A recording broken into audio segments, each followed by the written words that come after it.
tomado pela tirania, onde a sede pelo poder não tem limites e onde a liberdade parece cada vez mais distante, defensores da liberdade emergem das sombras para desafiar o status quo. Com uma determinação inabalável e desafiando todas as probabilidades, essas são as histórias daqueles que planejaram a queda de alguns dos regimes mais notórios do mundo. Será que um grupo de heróis improváveis pode mudar o curso da história ao conseguir matar um ditador?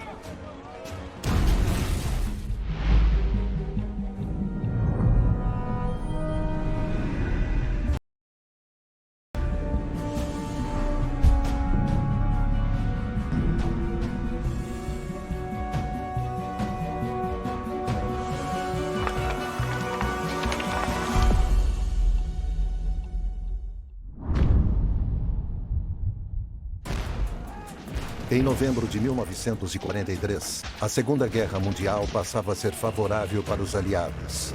Na Europa, a coalizão ocidental, liderada pelo Reino Unido e pelos Estados Unidos, invadiu com sucesso o sul da Itália e agora seguiam em direção a Roma.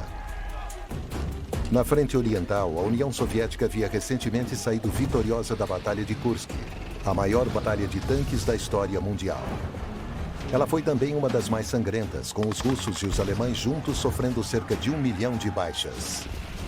A luta já era suicida àquela altura. Tanto o exército soviético quanto os civis vinham sofrendo enormes baixas, muito mais do que todos os outros aliados juntos. Os soviéticos estavam começando a progredir no Oriente, mas era necessário a cooperação entre as três grandes potências para conseguir derrotar a ameaça nazista na Europa. E o Stalin pediu desesperadamente para o Roosevelt e para o Churchill para que aprovassem uma segunda frente, para começar a pressionar os alemães no Ocidente, como ele já estava fazendo no Oriente. Para estreitar as relações e promover a cooperação das missões, o então presidente dos Estados Unidos, Franklin Delano Roosevelt, propôs uma reunião entre os líderes das três grandes nações. Ele mesmo, Winston Churchill e Joseph Stalin.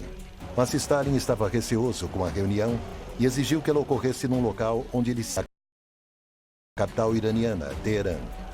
E o Stalin, que era o assassino supremo, sabia dos riscos que ele corria quando viajava. Então ele queria um local seguro que ele controlasse. E o Irã continua um elemento pró-Rússia, de uma forte presença russa em si. O Stalin sentiu que isso, além de lhe conceder uma vantagem em termos de segurança, também concederia vantagem em termos de negociação com Churchill e Roosevelt. Mas a Alemanha nazista vinha expandindo sua rede secreta de espiões em Teherã e tinha os três grandes bem na sua mira. A Alemanha nazista estava praticamente encurralada e desesperada para fazer o necessário para conseguir virar o jogo. Eles começaram a planejar o que foi chamado de Operação Weizsprung, que era o assassinato de Stalin, ou talvez de Churchill, ou até mesmo do Roosevelt. O Joseph Stalin, como ditador da Rússia, havia se tornado a personificação da ideologia do Estado. E se Stalin fosse morto em Teherã, isso teria deixado a Rússia em um estado de absoluto caos. E há quem diga que esse foi o momento mais crucial do século XX, se não de toda a história. A ideia de assassinar um deles, se não os três, é algo absolutamente alarmante. O assassinato de Stalin poderia ser a chave para a vitória do Terceiro Reich e poderia deixar o planeta todo à mercê do terror nazista.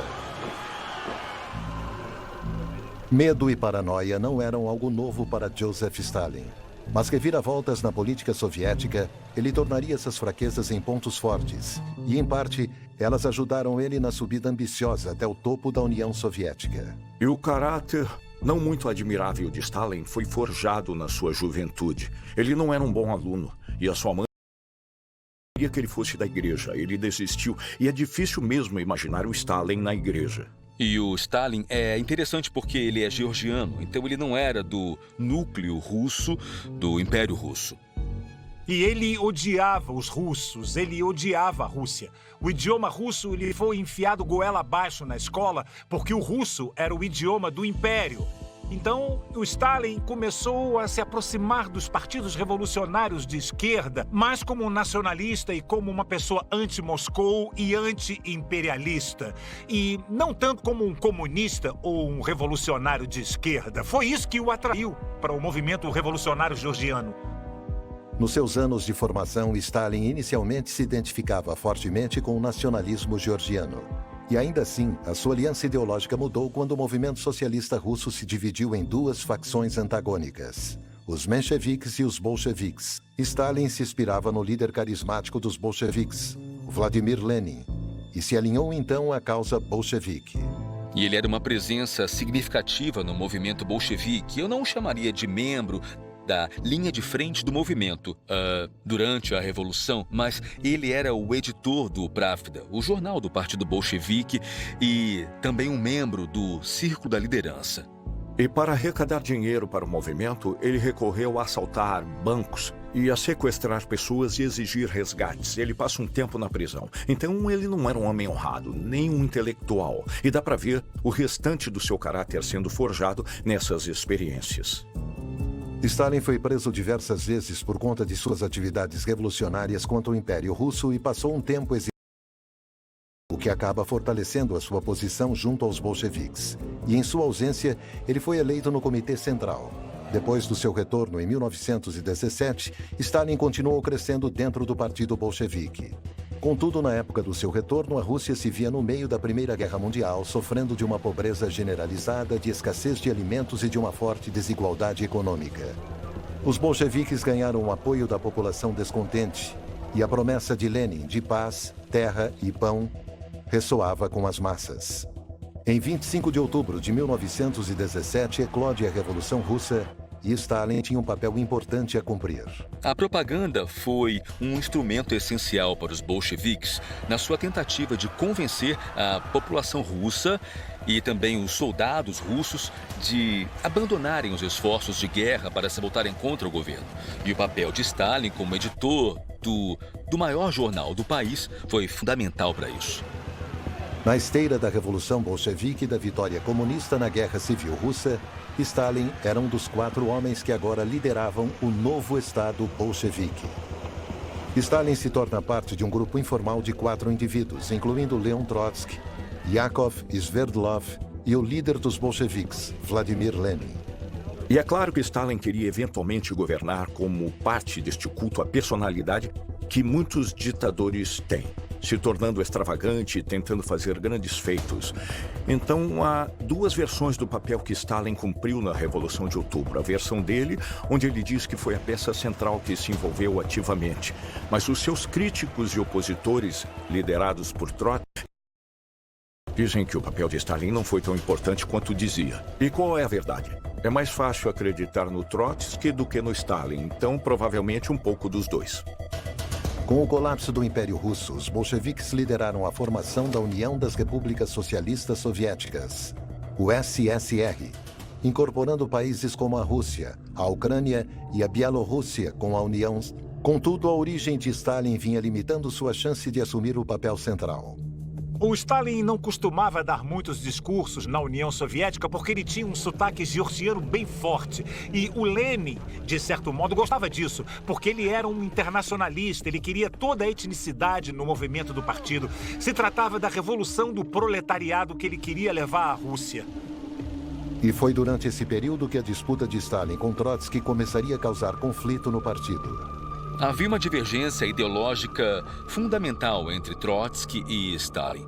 Trotsky acreditava em uma revolução permanente, com a ideia de que o capitalismo era um sistema global e que, portanto, a revolução bolchevique não sobreviveria se ficasse confinada à Rússia. Já o Stalin, por outro lado, essencialmente acreditava na construção do socialismo em um único país e que a União Soviética poderia se tornar o carro-chefe de um socialismo mundial. No 11º Congresso do Partido, em 1922, Lenin nomeou Stalin o novo secretário-geral. Todo mundo queria ser ministro da Defesa ou ministro das Relações Exteriores. E ninguém queria. Mas o Stalin disse: eu quero ser secretário. E em seu novo cargo e como secretário, o Stalin agora acumulava um poder enorme sobre as carreiras de todos os membros do Partido Comunista. Isso lhe rendeu enorme influência dentro do partido e da nação. E quando Lenin morre em 1924, foi Stalin e não Trotsky que se tornaria o líder da União Soviética. É difícil pensar em duas pessoas mais radicalmente opostas do que Stalin e Trotsky. O Stalin teve essa criação mais dura e o Trotsky era um intelectual que estava sempre com a cabeça nas nuvens e disputava um poder. E como costumava ser o caso com esses tipos de ditadores e de líderes em potencial, eles eram maquiavélicos, brutais, e ambos queriam estar no poder e, portanto, os dois se enxergavam como inimigos. Para sair na frente, Stalin afirmou que Trotsky estava fomentando ideias divisionistas dentro do partido, em vez de promover a união. Havia uma grande disputa de poder dentro da liderança soviética e Stalin acabou vencendo e usando o exílio como uma maneira de cimentar um controle autoritário, o que significou especificamente expurgar do sistema elementos mais radicais como Trotsky. Durante seu exílio, Trotsky mora em vários países, incluindo a Turquia, a França e a Noruega, antes de eventualmente se estabelecer no México em 1937. De lá, Trotsky planejaria de longe a queda de Stalin. E aposto que o Stalin se arrependeu muito disso e acho que parcialmente porque ele não tinha ainda consolidado totalmente seu poder. Porque daí ele pensou, caramba, eu devia ter matado o cara, teria sido bem melhor. Contudo, enquanto Trotsky formulava seus planos, outros também tiveram a mesma. Antigos inimigos de Stalin o espreita nas sombras, pronto para atacar. Houve muitas tentativas de assassinato contra Stalin. A primeira talvez tenha sido em 1931 por um homem chamado Leonid Ogarev. E Ogarev foi uma pessoa bem interessante. Ele era um czarista.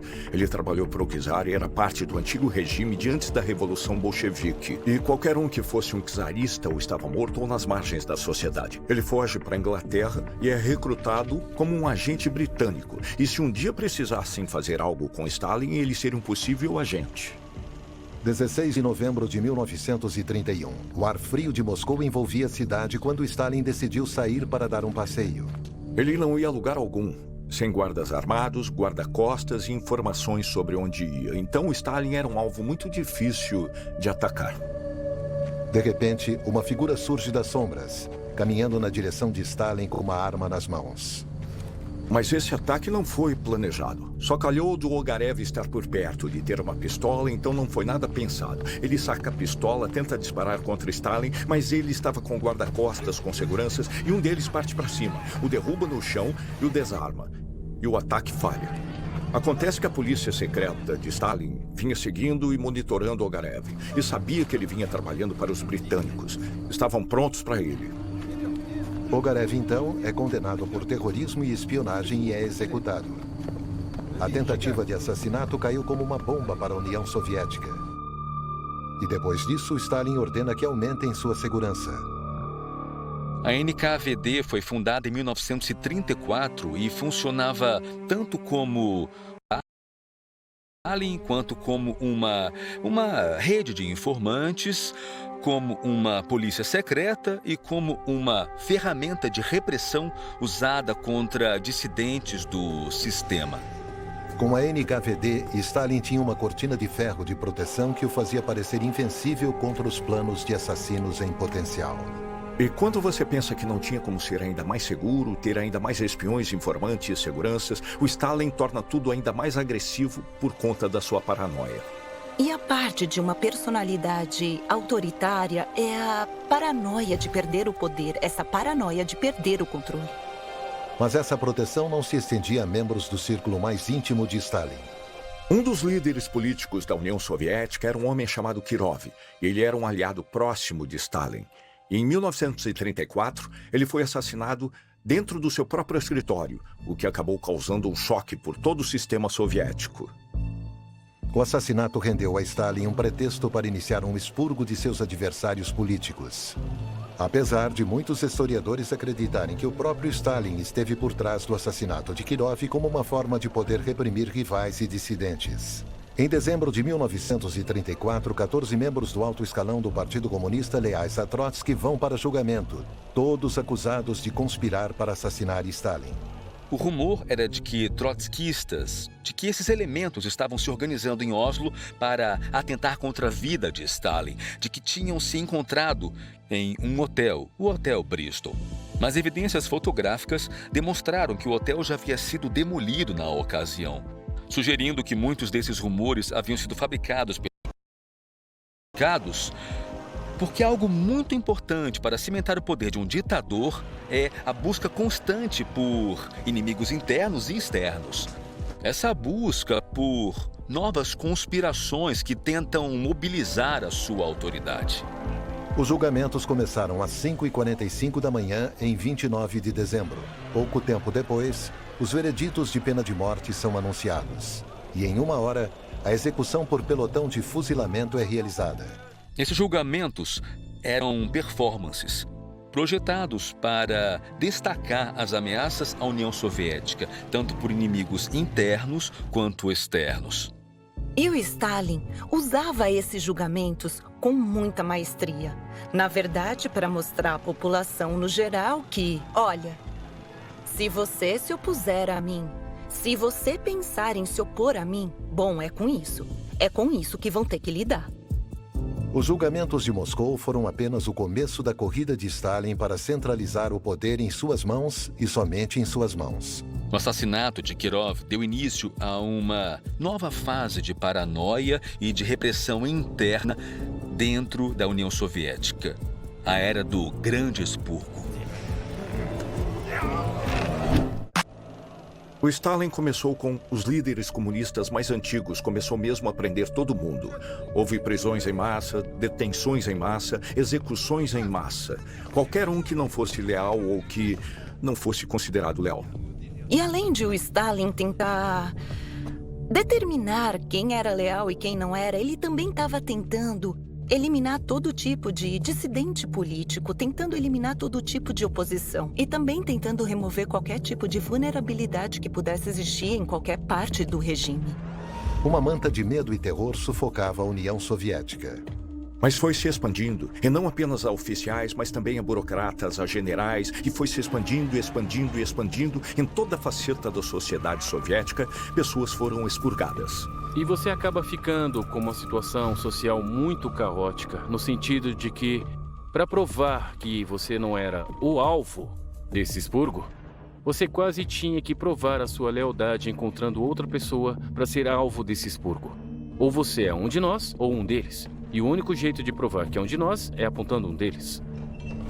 Ele encorajava vizinhos a denunciarem uns aos outros, encorajava crianças a denunciarem seus pais e também, dentro da própria antiga elite bolchevique, incluindo muitos que haviam ajudado na Revolução. Então foi uma disputa de poder entre os antigos bolcheviques e a nova guarda em torno de Stalin. E era o que batida na porta. E quando eles iam te prender, eles faziam isso às 3 da manhã. Quando você estava desorientado, eles vinham para te levar e você nunca mais era visto. A maioria dos ditadores enfrenta um dilema. Quanta violência eles podem usar contra o povo sem acabar destruindo por completo a sociedade e o Estado que você controla? Em 1940, o expurgo vinha começando a desgastar a União Soviética. Milhares de oficiais militares, artistas, burocratas e acadêmicos ou tinham sido mortos ou deportados para gulags, campos de trabalho forçado. Sabe, se alguém fosse preso e você tinha apertado a mão dessa pessoa 6 semanas antes, agora você estava infectado.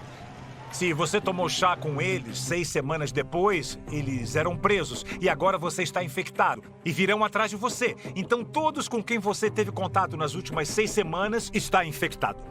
E é assim que se prende 1,5 milhão de pessoas. E o estado de terror enfraqueceu muito a União Soviética. E o Stalin percebeu como aquilo era impopular, então ele fez o que quase todo ditador faz. Ele culpou o seu braço direito. Stalin deposita toda a culpa no chefe da NKVD, Nikolai Yevtsov. O Yevtsov era, talvez, a segunda pessoa mais poderosa da União Soviética. E ele é preso. E é óbvio que, sob tortura e coerção, Stalin fez Yevtsov admitir que era tudo culpa dele, que ele havia agido ilegalmente e que havia matado inocentes. Então Stalin matou ele. E esse é apenas um de muitos conselheiros mais antigos de Stalin que acabariam pagando esse preço. Em 4 de fevereiro de 1940, Yevtsov é executado e substituído por seu vice, Lavrent Beria. Chamou Lavrent Beria até o seu escritório e disse para ele: certifique-se de dobrar os números que o Yezhov matou. Ou farei com você o que eu fiz com o Yezhov. Vou te mandar para um gulag. Yezhov não seria o último da velha guarda a morrer em 1940. O reinado de terror do Stalin obviamente colocou toda a União Soviética sob seu controle. Ou você era preso, expurgado, executado ou exilado. Mas o limite do seu poder não terminava na fronteira. O maior rival e crítico de longa data e oposto de Stalin era o intelectual Trotsky, que foi forçado a fugir em exílio. Ele acabou indo para o México, mas ele não ficou quieto. Ele continuou avisando o mundo e o povo soviético sobre a perversidade de Stalin. Mas isso não durou muito tempo. Um assassino foi enviado e brutalmente o atingiu na cabeça com uma picareta de alpinismo, e foi o seu fim. Com seus inimigos expurgados, Stalin governava de forma soberana na União Soviética, mas o seu domínio sobre a nação enfrentava sua maior ameaça. Nas primeiras horas de 22 de junho de 1941, a Alemanha nazista de Adolf Hitler invade a União Soviética, encerrando um pacto de não agressão acordado 2 anos antes. Hitler, em um ato de grande megalomania, que eventualmente levaria ao fim da Alemanha nazista, decidiu invadir a União Soviética em junho de 1941, na Operação Barbarossa. E como costuma ser o caso com esses ditadores, não há espaço para dois ditadores. Eles não confiam um no outro. O Stalin odiava o Hitler, o enxergava como muito menos que ele. E o Hitler odiava o Stalin e também o via como muito menos que ele. E a aliança temporária entre os dois foi puramente política e conveniente. Era inevitável. O Stalin renomeou a grande cidade de Stalingrado. E Hitler não via a hora de tomar Stalingrado para poder pessoalmente envergonhar o Stalin. Então havia esse aspecto pessoal no conflito entre esses dois galos de rinha, apenas circulando o outro no começo da guerra. E a invasão alemã pegou Stalin realmente de surpresa, mesmo nunca tendo confiado em Hitler. As defesas soviéticas não estavam nem de longe preparadas. Os alemães bombardearam aviões soviéticos ainda pousados e as tropas soviéticas foram expulsas de muitas posições e houve uma enorme retirada em direção ao leste para consolidar a sua posição. E por ter expurgado tantas mentes militares brilhantes, quando a Segunda Guerra Mundial começou, os soviéticos estavam super despreparados. Havia uma falta de liderança e de mentes intelectuais. O Stalin ficou arrasado quando percebeu que alguém por quem ele tinha tão pouco apreço havia não apenas conseguido ameaçar a mãe Rússia, como também deixar a Europa de joelhos. Stalin ficou desolado pelas primeiras vitórias alemãs e acabou se retirando para sua dacha, a sua casa de campo, onde ele bebeu muito e refletiu muito também em como Lenin havia deixado para eles um grande legado e em como eles tinham estragado tudo. Ele falhava, mas não era essa a sua imagem. Como um símbolo, ele não podia ser visto. Enquanto passava por esse período de autorrecriminação, de depressão ou de seja lá o que fosse, porque claramente o que ele estava passando não podia ser usado como a face do país. Então, em 30 de junho, o círculo mais íntimo de Stalin implorou para que ele voltasse ao trabalho, até que ele finalmente concordou. Com Stalin de volta na luta, os soviéticos foram lentamente mudando o curso da guerra. E em 1943, eles já tinham conseguido expulsar os alemães de boa parte de seu território. E a parte dessa mobilização das forças russas foi uma consequência direta da máquina de propaganda russa, que estava funcionando a todo vapor naquela época. E o Stalin, como ditador, se apresentava como um herói. Ele se apresentava usando termos como homem de aço. E a Rússia era mesmo um enorme urso. Eles tinham muita gente e estavam na defensiva, protegendo suas casas. Com um líder forte e carismático, que era considerado o homem de aço, o homem que não ia se curvar nem ceder. E isso ajudava muito com o moral. Uma das soluções de Stalin foi declarar a Ordem 227, a chamada Nenhum Passo para Trás, que ameaçava as tropas soviéticas de execução se fossem vistas se retirando na frente das forças inimigas. Não se preocupe com o inimigo matando você, e sim comigo matando você. E agora, num período crítico da guerra, com os nazistas forçando os russos a se retirarem rumo ao leste, Stalin quer que os britânicos e os americanos criem uma segunda frente na Europa Ocidental. E Roosevelt, o presidente dos Estados Unidos, quer se reunir pessoalmente. Stalin concorda, mas seria nos seus termos, e a reunião teria que ser em Teherã. O Irã, depois que a guerra começou, foi ocupado em conjunto pelos soviéticos e britânicos e depois pelos americanos. Então, eram territórios americanos para prevenir que a Alemanha o tomasse. O risco em Teherã era extremamente alto. Os soviéticos estavam começando a avançar no leste. Mas era preciso cooperação entre as três grandes potências para que conseguissem finalmente derrotar a ameaça nazista na Europa. Mas antes da reunião havia muita tensão. O Stalin queria que o Churchill e Roosevelt abrissem uma frente ocidental imediatamente. Os soviéticos vinham sofrendo o maior impacto da máquina de guerra nazista. Mas o Churchill foi à reunião sem nenhuma intenção de abrir uma invasão através do canal. Era muito cedo. Contudo, os aliados não eram os únicos com uma forte presença em Teherã. Por anos, os espiões nazistas montaram uma rede de simpatizantes e de agentes ressentidos pela presença das potências ocidentais. E agora era a hora de atacar. E Stalin estava bem na mira deles. Os iranianos estavam possessos perante o domínio de petrolíferas britânicas. Então, eles já tinham esse conflito com a British Petroleum, a BP na época, ou Anglo-Iranian Company, como era conhecida antes de se tornar a British Petroleum. Então, já havia muitas hostilidades políticas com a Inglaterra enquanto aliada. Então, foi fácil para os alemães conseguirem montar aquela rede. Então, eles já tinham vários agentes iranianos, vários agentes alemães, é claro, e oficiais de inteligência operando lá. Os nazistas tinham um agente muito valioso em Teherã. Seu nome era Franz Mayer. Ele era o chefe daquela estação, o espião-chefe. Ele conhecia a cidade, os alvos, conhecia as estradas e ele controlava alguns meios de comunicação, sistemas de transporte. Janeiro de 1943. Uma estação de rádio alemã, no meio de sua programação normal, transmite um código secreto para Mayer. Ele é acionado e deveria preparar uma rede e esperar mais instruções, já que os nazistas receberam informações sobre uma reunião entre os três grandes, na capital iraniana. Acabou que Teherã não foi um local tão bom para o Stalin se encontrar com os outros dois líderes por conta da questão do Cícero. Um agente havia conseguido acesso à embaixada britânica na Turquia. Ele invadiu o local, fotografou documentos de inteligência e outros códigos que o alertaram que o Stalin estava a caminho de Teherã. Ele então passou essa informação adiante, o que botou em movimento o plano de assassinar Stalin quando chegasse.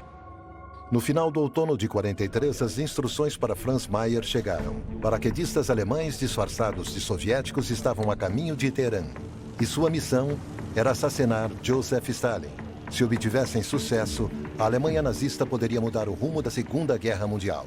E não era uma questão de se, sim de quando. Os nazistas perderiam a guerra, então em 43 precisavam de algo grande.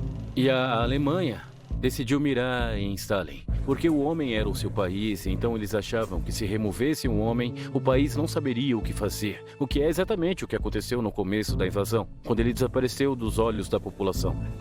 Os nazistas esperavam que a morte de Stalin causasse tumultos dentro do governo soviético. Haveria um vácuo de poder e com todas essas pessoas poderosas e inteligentes que o Stalin havia nomeado, se ele morresse, elas todas iriam querer ficar no lugar dele. Então iriam partir para cima um do outro em vez de focar na luta. Os nazistas chamaram o plano de Unternehmen Weitsprung, ou apenas Operação Weitsprung. E o homem encarregado pelos nazistas de planejar essa missão era Otto Skorzeny, uma figura que havia recebido o título de o homem mais perigoso da Europa.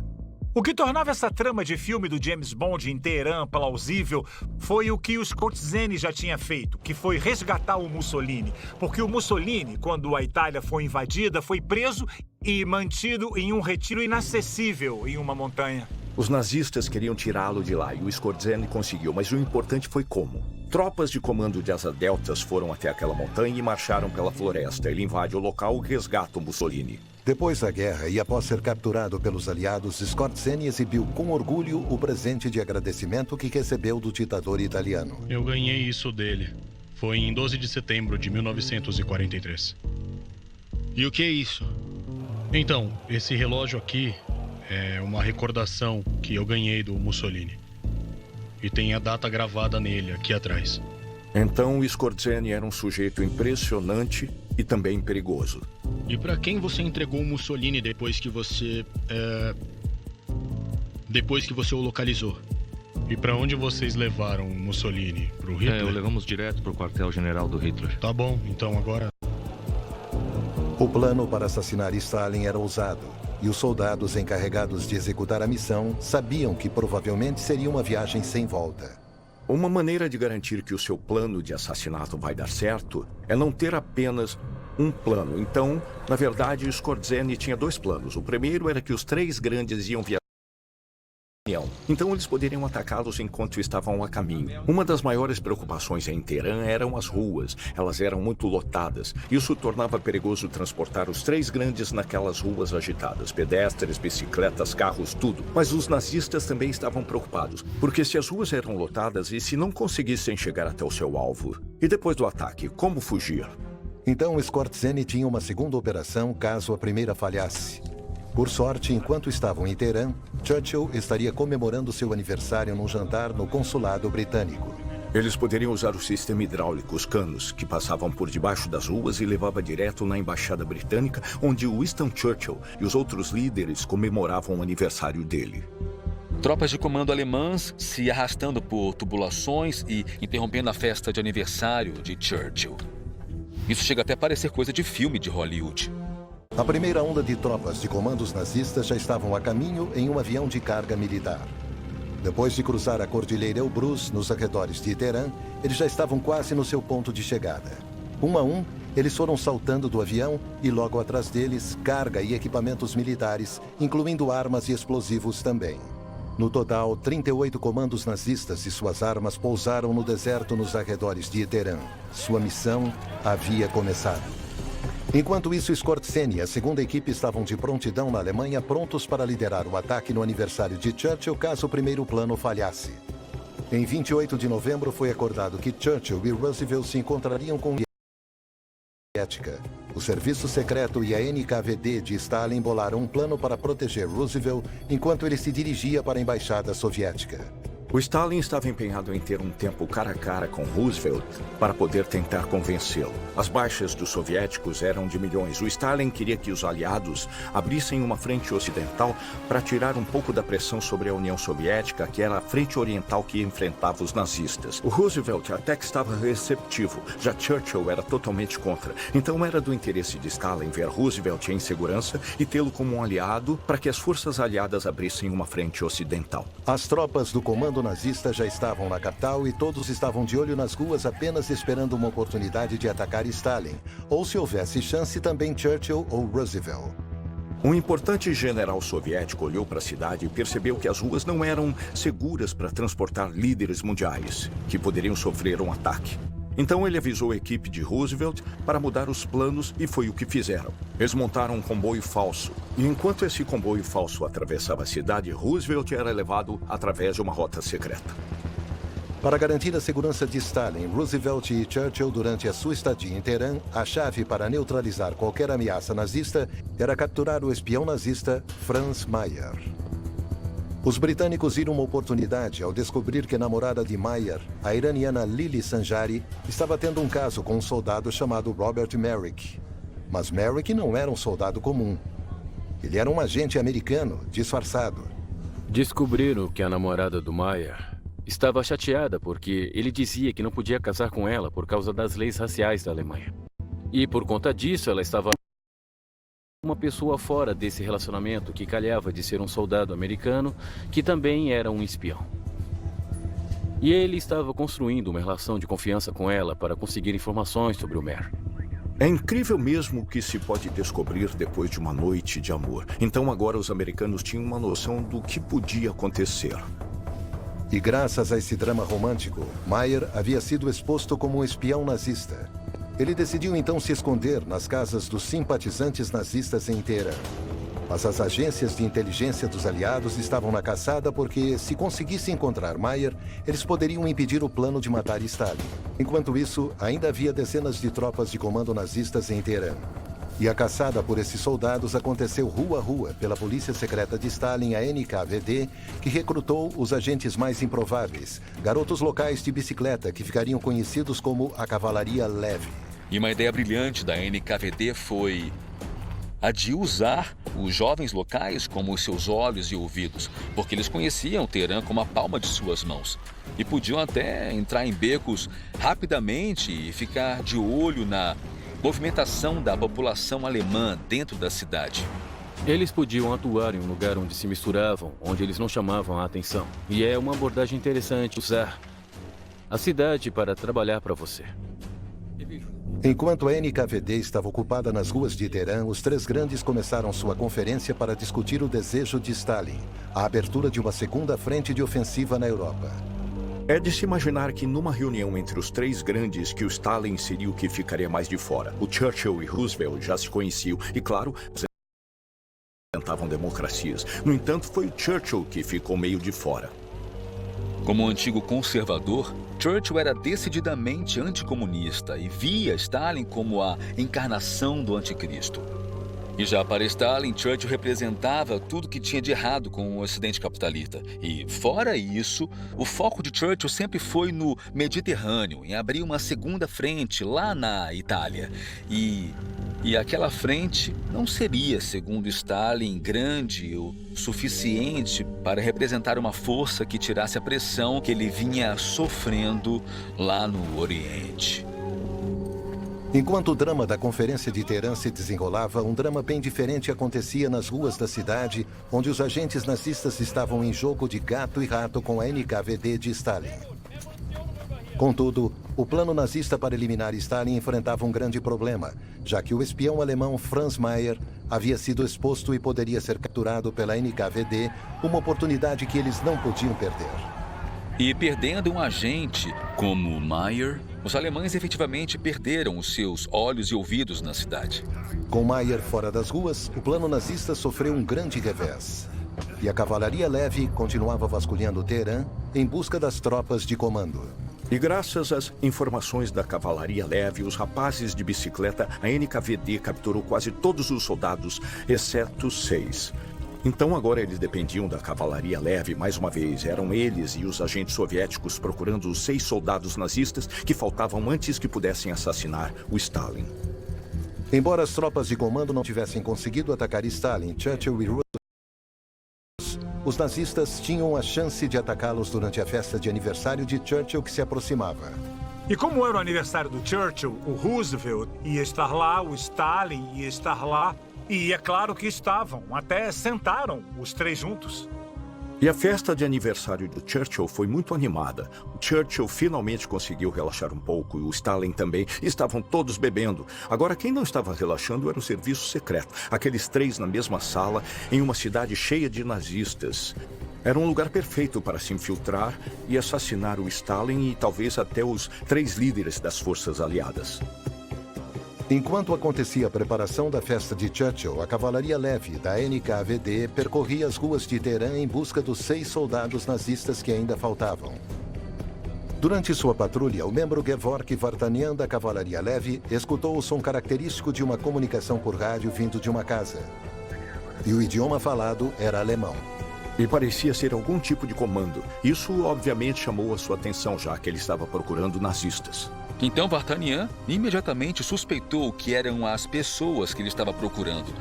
Então voltou correndo para avisar os agentes da NKVD. De acordo com fontes soviéticas, os russos tinham um agente infiltrado no alto comando alemão que recebia informações sobre a Operação Weitsprung e o papel de Skorzeny nesse plano. Com o tempo passando, a NKVD tinha que tomar uma decisão. Agir agora ou esperar pelo peixe maior. Esperar a chegada de Otto Skorzeny. De acordo com a NKVD, Vartanian os levou até essa casa, onde eles invadiram e prenderam as tropas de comando. Com os soldados capturados, ainda existia uma ameaça do Skorzeny, o homem mais perigoso da Europa, chegar em Teherã para tentar assassinar Stalin. Assassinar um ditador é difícil. Mas o que devemos lembrar é que você só precisa de uma pessoa, de uma bala, de uma trama. Então, se jogar esforços o suficiente numa tentativa de assassinato, uma pode acabar dando certo. Apesar do perigo, a festa de Churchill continua como preparado.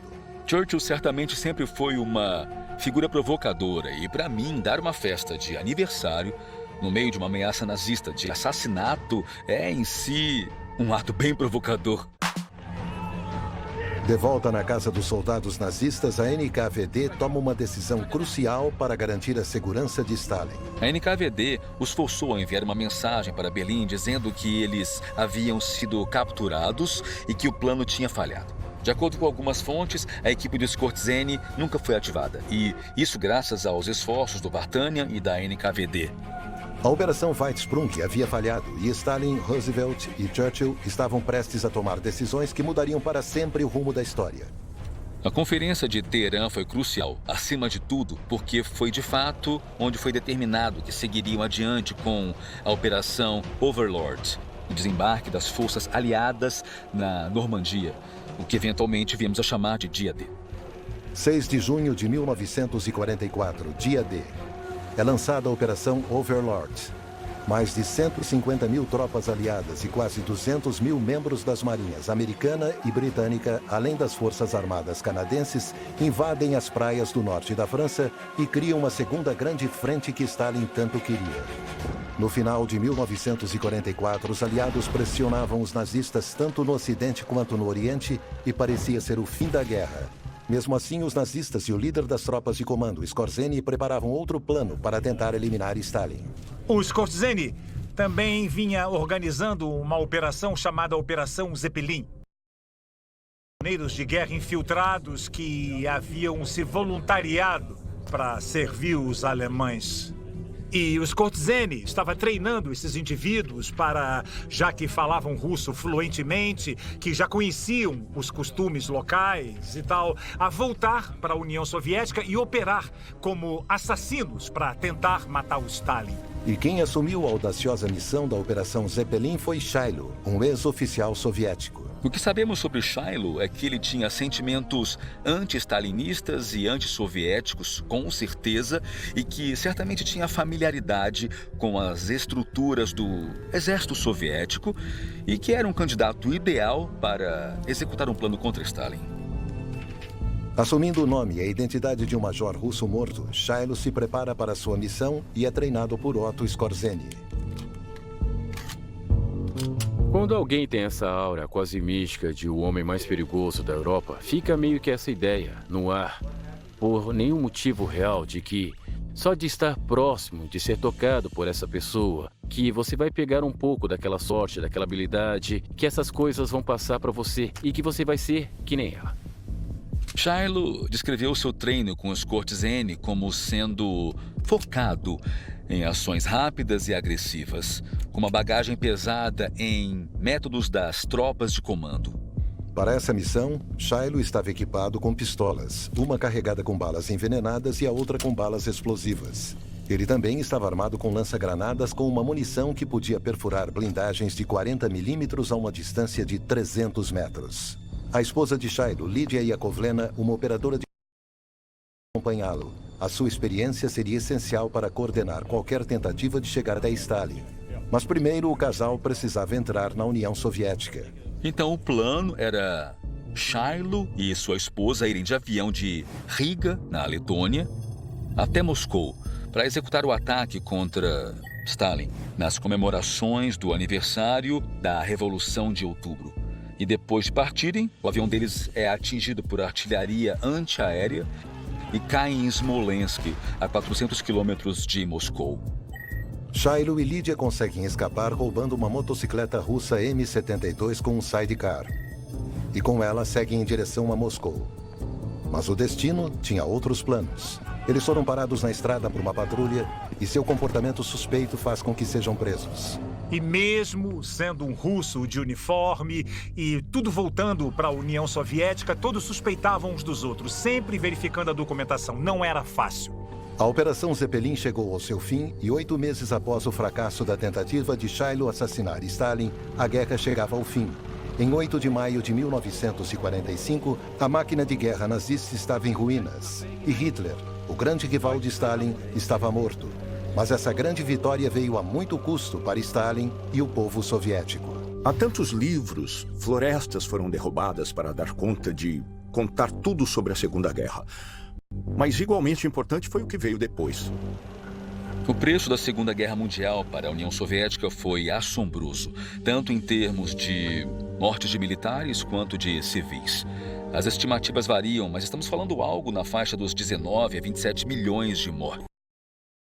O país foi deixado em ruínas. E se olharmos para cidades como Stalingrado, principalmente, o preço que os soviéticos pagaram durante a Segunda Guerra Mundial foi maior do que qualquer outro país. Depois da Segunda Guerra Mundial, Stalin se tornou o mestre incontestável do Bloco Oriental, um conjunto de países comunistas na Europa Central e Europa Oriental que foram criados após o fim da Segunda Guerra. Entre eles, a Alemanha Oriental, a Polônia, a Romênia e a Hungria. Depois da derrota dos nazistas, a posição do Stalin na União Soviética foi a de generalíssimo. A da pessoa que nos levou à vitória. Em todo lugar se via imagens do Stalin. Estátuas do Stalin, pôsteres do Stalin. Então ele meio que se tornou esse herói super poderoso. Ele era a União Soviética e a União Soviética era ele. E o seu culto à personalidade, a sua estatura havia crescido imensamente. Ele era uma das pessoas mais poderosas e influentes do mundo naquela época. Ele tinha derrotado os nazistas. No final dos anos 40, a União Soviética de Joseph Stalin havia se transformado de um país subdesenvolvido para a nação mais poderosa da Europa. Contudo, conforme o país crescia, a saúde de Stalin se deteriorava, levando a um período no início dos anos 50, onde os médicos de Moscou tiveram que encarar a terrível ira do Homem de Aço. Apesar do Stalin ter emergido inteiramente vitorioso no final da Segunda Guerra Mundial, a sua saúde na mesma época já vinha começando a declinar e ele foi diagnosticado com uma condição conhecida como aterosclerose. Na mesma época, a NKVD, a principal organização de inteligência da Rússia, é dividida em dois grupos. E o MBG. Infelizmente, essas duas facções competiam por recursos e tinham jurisdições que se cruzavam. O que criou um tipo de competição? Qual organização tinha a atenção do ditador comparado com a outra? Então, nessa época, não havia relatórios de inteligência consistentes sendo enviados a Stalin no que dizia respeito à sua saúde. E o que ele escutava de um desses grupos de inteligência era que, talvez, os médicos queriam matá-lo e que estavam propositalmente o diagnosticando de maneira errada. E esse foi um exemplo bem claro de como pessoas do círculo mais íntimo de Stalin se aproveitaram da sua paranoia. O Stalin rapidamente começou a crer que talvez fossem os seus médicos que quisessem matá-lo e que, na verdade, isso não passava de mais uma tentativa sistemática de assassiná-lo. E Stalin já tinha o histórico de desconfiar de seus médicos, e isso já desde os primeiros dias do seu reinado de terror. Ele ia em médicos que começaram a diagnosticá-lo com distúrbios psiquiátricos, com traços negativos de personalidade como megalomania e paranoia. E essas coisas eram como rachaduras na sua fortaleza mental. Estavam dizendo que ele não estava tão forte mentalmente quanto achava. E isso afetava a sua imagem enquanto pessoa, enquanto homem de aço. Aqueles implicados no trama do médico foram presos e sofreram interrogatórios rigorosos. Alguns até foram pressionados a fazer falsas confissões, implicando a si mesmos e a outros no suposto esquema. Contudo, em 1953, o caso contra os médicos é interrompido com a morte de Stalin. E o que não ajudou muito foi que, ao expurgar os médicos, realmente tinha matado o médico ou os médicos que o podiam ter salvado. Há muitos rumores sobre a morte de Stalin. Um é de que ele pode ter sido envenenado por acidente, outro é de que ele foi assassinado por rivais nos serviços secretos, e é claro que ele pode ter morrido de causas naturais. Ele era o Homem de Aço. A ideia de que um homem assim morreria de causas naturais era um pouco difícil de acreditar. Lendas costumam ter fins lendários. E isso pode levar a todas essas outras especulações, histórias sobre o que pode, na verdade, ter acontecido. O sucessor de Stalin foi o antigo chefe da NKVD, o Lavrent Beria. Mas ele encarava a oposição de outros membros da liderança política. Muitos queriam se afastar das políticas repressivas da era de Stalin. E no caos que seguiu a morte de Stalin, Beria se viu vítima de manobras políticas orquestradas por um político soviético, Nikita Khrushchev. Khrushchev e seus apoiadores e aliados dentro do Exército Vermelho deram um golpe de Estado contra Beria e seu MVD em 26 de junho de 1953. Beria e seus oficiais foram julgados e executados no mesmo dia. A era de Stalin e seu reino de terror haviam chegado ao fim. O sucessor de Stalin foi Khrushchev, que era uma pessoa completamente diferente, que não acreditava em associar a União Soviética com o tipo de violência e de regime de terror que a Rússia tinha vivido durante o governo de Stalin. Em 1956, Nikita Khrushchev, o novo líder do Partido Comunista, fez um discurso no Congresso do partido denunciando o culto à personalidade stalinista e as stalinista, efetivamente terminando a fase stalinista da União Soviética. E isso acabou colocando todos que foram treinados pelo Stalin, que tinham envolvimento com Stalin, ou seja, aqueles que podiam competir com o Khrushchev para manter o controle do país. Isso manchou a imagem deles por associação. Então ele acabou envenenando o poço e qualquer um que tenha bebido dele. Joseph Stalin governou com ferocidade e terror. E todos aqueles que tentaram pôr fim ao seu reinado acabaram morrendo em suas tentativas. E embora fosse um ditador sanguinário, ele também foi o principal antagonista de Adolf Hitler. E sob a liderança de Stalin, a União Soviética derrotou os nazistas a um alto custo para o povo soviético. Stalin encontrou a União Soviética enfraquecida quando assumiu o controle no final dos anos 1920 e a deixou como uma das nações mais poderosas e avançadas do planeta no ano de sua morte, em 1953. Teríamos que perguntar para os milhões que pagaram com suas vidas se valeu a pena ou não.